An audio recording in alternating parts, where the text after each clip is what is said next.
ফৰেষ্টত অকল ট্ৰাইবেলক ল্যান্ড পট্টা দিব পাৰি।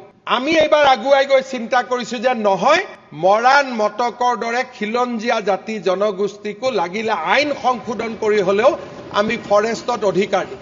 আজি অসমৰ খিলঞ্জীয়া জাতি জনগোষ্ঠীৰ কথা কোনে চিন্তা কৰিছে? যোৱা 10 বছৰত বিজেপিয়ে ট্ৰাইবেল এজেণ্ডাক আমি সন্মুখত আনিব পাৰিলো। যোৱা 10 বছৰত বিজেপিয়ে জনজাতীয় কল্যাণৰ বিষয়বস্তুটোক বিধানসভাৰ কেন্দ্ৰ বিন্দুলৈকে লৈ আহিলে। আগততো কোনেও কল্পনা কৰা নাছিল অধ্যক্ষ মহোদয়। দিস ইজ কল একাউণ্টেবিলিটি, যে মানুহে আমাক প্ৰশ্ন কৰাৰ আগতে আমি মানুহক কৈছো যে আপোনালোকৰ আমি দিয়া প্ৰতিশ্ৰুতি আমাৰ মনত আছে। লংকালৈ গলে ৰাৱণ হয়, কিন্তু আমি কৈছো নহয়, লংকালৈ গৈও আমি ৰাম হৈ উভতি আহিম। লংকালৈ ৰামো গৈছিল, কিন্তু ৰাম অযোধ্যালৈ ৰাম হৈয়ে উভতি আহিছিল। আৰু আমিও প্ৰচেষ্টা কৰিছো যে চৰকাৰত মাজত থাকি শাসনত আহি প্ৰতিশ্ৰুতি পাহৰি নহয়, এই পবিত্ৰ সদনৰ আগত আমি দিয়া প্ৰতিশ্ৰুতিবোৰ মনত পেলাব খুজিছো।